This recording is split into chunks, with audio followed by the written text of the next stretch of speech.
Мен баста айтқым келетіні, жасанды интеллект бойынша қазір Қазақстан және барлық әлем бір деңгейде тұр. Ешбір әлем жасанды интеллекті бір сұмдық қолданып, таңда атқаннан кешкі батқаннан кейін жасанды интеллектпен көзді ашып жұмып жатқан жоқ. Сондықтан бұл Қазақстан үшін бір нарықта өзін алдыға көрсетуге бір өте тамаша мүмкіндік. 2024 жылдан бастап біз басқа нарықтарда жұмыс жасаған кезде біз Қазақстан нарығының онлайн білім саласының әлдеқайда алда кетіп қалғанын байқадық. Біздегі Қазақстандағы 80%-ға жуық оқушылардың көбісі онлайн түрде білім алады, онлайн түрде қосымшаға дайындалады. Ал ол біздің көршілес елдерде сол 30%-ға дейін ғана жетпес. Қалған көбісі мына 2022 жылы білім саласындағы барлық компаниялар құлдырады. Оған енді бірнеше себеп. Біріншісі Қытай нарығындағы білім саласының шектеуінен болды. Екіншіден жалпы білім саласын ары қарай тез өспейтінін инвесторлар байқады. Содан кейін де бұл нарықтан ақша көп кетіп бастады. Енді соған қарамастан Қазақстандағы білім саласы 2022-ден ары қарай біз тек қана өскенбіз. Қазір біз жылдан жылға өте үлкен көптеген компаниялар шығып жатыр. Жылдан жылға олар басқа елдерді шығуға бастап жатыр. Дарын онлайнда біздегі жасанды интеллектіні пайдаланудағы, Асекемен де келсем, ең бастысы біз байқадық. Оқушылар жасанды интеллектпен тікелей сөйлескен кезде олар оны бірден біліп қояды. Оқушыны өзі жеке ChatGPT-мен сөйлесе алады. Оған қандай да бір Дарын онлайн немесе Қалан сияқты басқа бір агрегатор қажет емес. ChatGPT-ға немесе искусственный интеллектке бірден өзінің сұранысын жіберу үшін.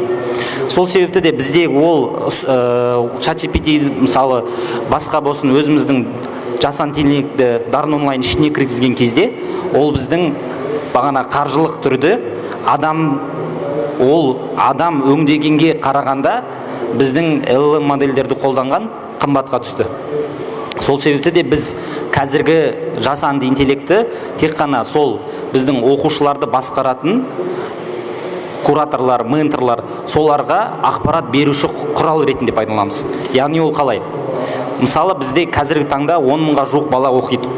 Оны қабылдап алатын және де оны ары қарай дамытатын бізде ұстаздарымыз бар. Ал ұстаздар бір мезетте 200-300 баланы оқиды. Осы 200-300 балаға бірден сабақ берген кезде бізде әр баланың біз MBTI тесттерін аламыз. Яғни оның мықты жақтарын білеміз. Және де бізде осы жасанды интеллекттің арқасындағы бір плюсіміз бұл курстың соңына дейін апару көрсеткіші. Бұл білім саласындағы компанияларға өте маңызды. Ең негізгісі ол оқушы соңына дейін жетуі, сен берген білімді. Және де ол соңына дейін жетуге көмектесетін оқушы үшін ол екі ғана нәрсе. Біріншісі ол өзінің мақсатын нақты біледі, және де сіз компания тарапынан не нәрсе кетіп бара жатқанын оны қайта-қайта есіне салып отыру. Екінші, оған қызықты тұлғалардың оған ақпаратты беру. Осы екі нәрсені біз байқап, осыны біз жасанды интеллекттің көмегімен оқушыға уақытында ескертуді үйрендік. Яғни дұрыс уақытта дұрыс оған хабарлама жіберу.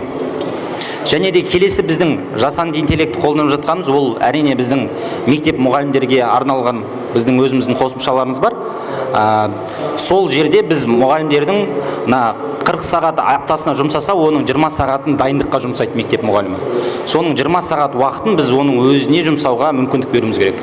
Сол 20 сағатын ықтималдату мақсатында біз оларға арналған КМЖ қысқа мерзім жоспар жасауға арналған өзінің жаңағы презентация дейді, соларына керекті ақпараттарды алуына қаралған осы екі бағытта қолданып жатырмыз.